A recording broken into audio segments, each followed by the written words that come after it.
Hi hello ನಮಸ್ಕಾರ ಸ್ನೇಹಿತರೆ, ನಾನು ನಿಮ್ಮಲ್ಲಿ ಮೃತ್ಯುಂಜಯ ಆ್ಯಂಡ್ ಇವತ್ತಿನ ಒಂದು ವೆರಿ ಫ್ರೆಶ್ ಎಪಿಸೋಡ್ಗೆ ನಿಮ್ಮೆಲ್ಲರಿಗೂ ಸ್ವಾಗತ. ಆ್ಯಂಡ್ ಇವತ್ತಿನ ಈ ವಿಡಿಯೋದಲ್ಲಿ ನಾವು ಕ್ಲಚ್ ಬ್ರೇಕು ಆಕ್ಸಿಲೇಟರ್ನ ಯಾವ ರೀತಿ ಆಪರೇಟ್ ಮಾಡೋದು ಅಂತ ನೋಡೋಣ. ಸೊ ಬನ್ನಿ ಇವತ್ತಿನ ಈ ವಿಡಿಯೋನ ಸ್ಟಾರ್ಟ್ ಮಾಡೋಣ. ಆ್ಯಂಡ್ ವಿಡಿಯೋ ಸ್ಟಾರ್ಟ್ ಮಾಡೋಕ್ಕಿಂತ ಮುಂಚೆ ನೀವು ನಮ್ಮ ಚಾನಲ್ಗೆ ಹೊಸದಾಗಿ ಪ್ಲೀಸ್ ನಮ್ಮ ಚಾನಲ್ಗೆ ಸಬ್ಸ್ಕ್ರೈಬ್ ಮಾಡಿ, ಜೊತೆಗೆ ಬೆಲ್ ಐಕನ್ ಕೂಡ ಪ್ರೆಸ್ ಮಾಡಿ, ಸೊ ದಟ್ ನಾನು ಫ್ಯೂಚರ್ಲಿ ಹಾಕೋ ವಿಡಿಯೋಸ್ ನಿಮಗೆ ಅಪ್ಡೇಟ್ ಆಗ್ತಾನೆ ಇರುತ್ತೆ. ಸೊ ಕ್ಲಚ್ಚಲ್ಲಿ ಎಲ್ಲರೂ ತುಂಬಾ ಪ್ರಾಬ್ಲಮ್ ಮಾಡ್ಕೊತೀರಾ. ಅದೇನೇನು ಪ್ರಾಬ್ಲಮ್, ಯಾವ ಥರ ಅದನ್ನ ಓವರ್ಕಮ್ ಮಾಡ್ಬೇಕಂತ ಹೇಳ್ತೀನಿ. ಎಕ್ಸ್ಪರ್ಟ್ಸ್ ಇದ್ರು ಸ್ವಲ್ಪ ಜನ ಈ ಮಿಸ್ಟೇಕ್ಸ್ ಮಾಡ್ತಿರ್ತಾರೆ. ಭಾಳಷ್ಟು ಜನ ನೋಡಿದ್ದೀನಿ, ನನ್ನ ಫ್ರೆಂಡ್ಸ್ ಆಗಲಿ ಫ್ಯಾಮಿಲಿಯಲ್ಲಿ ಆಗಲಿ ಅವರು ಕೂಡ ಈ ಮಿಸ್ಟೇಕ್ ಮಾಡ್ತಿದ್ರು. ಸೊ ಬೆಟ್ರ್ ನನಗೂ ಇನ್ನೊಬ್ರು ಹೇಳಿದರು, ಅದನ್ನೇ ನಾನು ನಿಮಗೆ ಹೇಳ್ತಾ ಇದ್ದೀನಿ. ಸೊ ಬನ್ನಿ ನಾನು ತೋರಿಸ್ತೀನಿ ಯಾವ ಬೇಸಿಕ್ ಮಿಸ್ಟೇಕ್ಸ್ ಅಂತ. ಸೊ ಇದನ್ನು ABC ಅಂತ ಕನ್ಸಿಡರ್ ಮಾಡಿ. ಆ್ಯಂಡ್ ಇಲ್ಲೇನಿದೆ ಅಲ್ಲ ಈ ಪಾಯಿಂಟು, ಇದನ್ನು ರೆಫರೆನ್ಸ್ ಪಾಯಿಂಟ್ D ಅಂತ ಕನ್ಸಿಡರ್ ಮಾಡ್ತೀನಿ ನಾನು. ಸೊ ತುಂಬ ಜನ ಏನು ಮಾಡ್ತೀರಾ, ಕ್ಲಚ್ಚು ಆಪ್ರೇಟ್ ಮಾಡುವಾಗ ಈ ರೀತಿ ಮಾಡ್ತೀರಾ. ಇಲ್ಲಿ ಕೆಳಗಡೆ ಗ್ಯಾಪ್ ಇರುತ್ತೆ, ಜಸ್ಟ್ ಈ ರೀತಿ ಪ್ರೆಸ್ ಮಾಡಿ ಬಿಟ್ಬಿಡ್ತೀರಾ. ನಿಮ್ಗೆ ಅಲ್ಲೊಂದು ಜರ್ಕ್ ಫೀಲ್ ಆಗಿಬಿಡುತ್ತೆ, ಸಡನ್ನಾಗಿ ಬಿಟ್ಬಿಡ್ತೀರ. ಸೊ ಅದಕ್ಕೋಸ್ಕರ ಏನು ಮಾಡಿ, ನೀವು ಕ್ಲಚ್ ಬಿಡುವಾಗ ಕೆಳಗೆ ಏನು D ಅಂತ ರೆಫರೆನ್ಸ್ ಪಾಯಿಂಟ್ ಹೇಳಿದ್ನಲ್ಲ, ಅದನ್ನು ನೆಲಕ್ಕೆ ಹಚ್ಚಿನೇ ನೀವು ಪೂರ್ತಿ ಪ್ರೆಸ್ ಮಾಡಿ. ವಾಪಸ್ ಬಿಡುವಾಗ ನಿಮಗೆ ಇದು ನೆಲಕ್ಕಿರಲಿ, ಸೊ ದಟ್ ನಿಮಗೆ ಕ್ಲಚ್ ಬಿಡೋಕ್ಕೆ ಒಂದು ಸಪೋರ್ಟ್ ಆಗುತ್ತೆ. ಈ ರೀತಿ ಬಿಟ್ಟಾಗ ನಿಮಗೆ ಕ್ಲಚ್ ಕೂಡ ಲೀನಿಯರಾಗಿ ರಿಲೀಸ್ ಆಗುತ್ತೆ, ಯಾವುದೇ ರೀತಿ ನಿಮಗೆ ಜರ್ಕ್ ಫೀಲ್ ಆಗಲ್ಲ. ನೀವು ಹಾಗೆ ಕ್ಲಚ್ನ ಯಾವ ರೀತಿ ಬೇಕೋ ಆ ರೀತಿ ಬಿಟ್ಟರೆ ನಿಮಗೆ ಎಂಜಿನ್ಗೂ ಪ್ರಾಬ್ಲಮ್ ಆಗುತ್ತೆ ಮತ್ತು ಗೇರ್ ಬಾಕ್ಸ್ ಪ್ರಾಬ್ಲಮ್ ಆಗುತ್ತೆ, ಕ್ಲಚ್ ಪ್ಲೇಟ್ ಎಲ್ಲ ತುಂಬಾ ಡ್ಯಾಮೇಜ್ ಆಗುತ್ತೆ.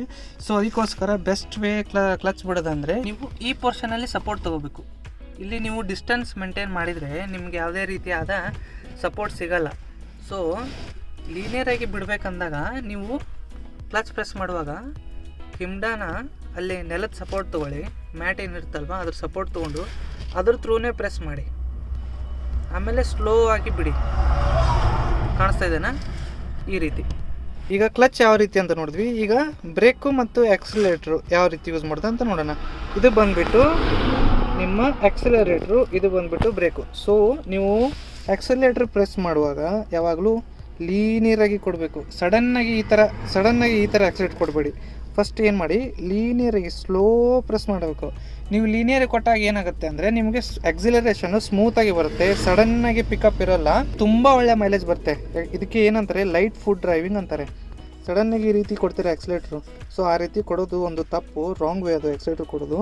ಸೊ ಆಕ್ಸಿಲೇಟ್ರ್ ಯಾವ ಥರ ಅಂದರೆ ಇಷ್ಟಿರುತ್ತಲ್ವಾ, ನೀವು ಲೀನಿಯರಾಗಿ ಪ್ರೆಸ್ ಮಾಡಬೇಕು, ಲೀನಿಯರಾಗಿ ಪ್ರೆಸ್ ಮಾಡಬೇಕು. ಸೊ ಬ್ರೇಕಿಂಗ್ ಕೂಡ ಹಾಗೆ, ಬ್ರೇಕ್ ಬಂದುಬಿಟ್ಟು ಇದೇ ಕಾಲನ ನೀವು ಇದನ್ನು ನಡುವೆ ಇಟ್ಕೊಳ್ಳಿ, ಸೊ ದ್ಯಾಟ್ ನಿಮಗೆ ಆಕ್ಸಿಲೇಟ್ರ್ ಮತ್ತು ಬ್ರೇಕ್ ನಡುವೆ ಶಿಫ್ಟ್ ಆಗೋಕ್ಕೆ ಈಸಿಯಾಗಿರುತ್ತೆ. ಸೊ ಆಕ್ಸಿಲೇಟ್ರ್ ಕೊಡ್ತಿರ್ತೀರಾ, ಏನೋ ಸಡನ್ನಾಗಿ ಬ್ರೇಕ್ ಹಾಕಬೇಕಂದ್ರೆ ಇದನ್ನು ನೀವು ಸಡನ್ನಾಗಿ ಈ ರೀತಿ ಪ್ರೆಸ್ ಮಾಡಬೇಡಿ. ಸೊ ಏನು ನೋಡಿ ಗೊತ್ತಾ, ಲೀನಿಯರಾಗಿ ಇದನ್ನು ಸ್ವಲ್ಪನೇ ಪ್ರೆಸ್ ಮಾಡಿ, ಲೀನಿಯರಾಗಿ ಪ್ರೆಸ್ ಮಾಡಿ.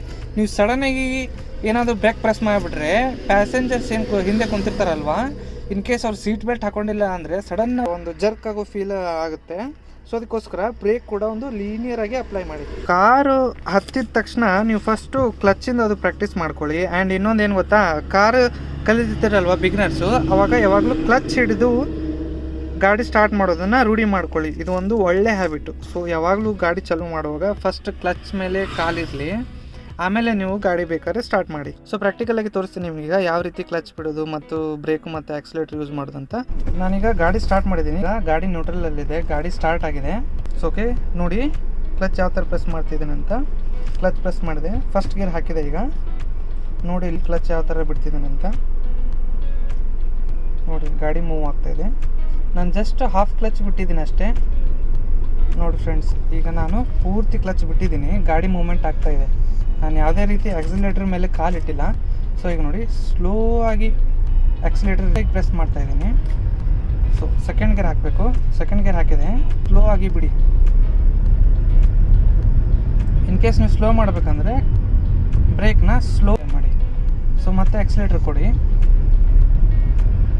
ಈಗ ಥರ್ಡ್ ಗೇರ್ ಹಾಕ್ತಾಯಿದ್ದೀನಿ, ಪ್ರೆಸ್ ಮಾಡಿದೆ, ಆಗಿ ಬಿಡಿ.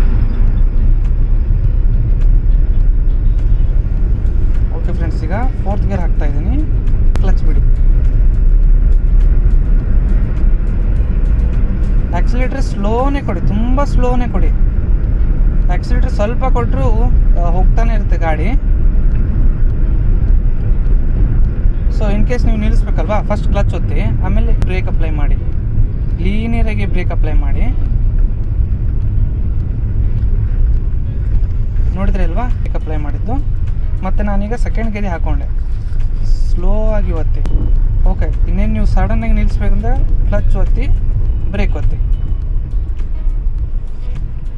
ಈ ರೀತಿ ಬ್ರೇಕ್ ಒತ್ತಿ. ಸೊ ನಿಮ್ಮ ಗಾಡಿ ನಿಂತ ಮೇಲೆ ನೀವು ಪಾರ್ಕ್ ಮಾಡ್ಬೇಕಂದಲ್ಲಿ ಅಥವಾ ನೀವು ತುಂಬಾ ಹೊತ್ತು ನಿಲ್ಲಿಸ್ತೀರಾ ಅಂದಾಗ ಬ್ರೇಕ್ ಇರ್ತಲ್ವಾ, ಹ್ಯಾಂಡ್ ಬ್ರೇಕ್ ಹಾಕೋದನ್ನು ಮರಿಬೇಡಿ.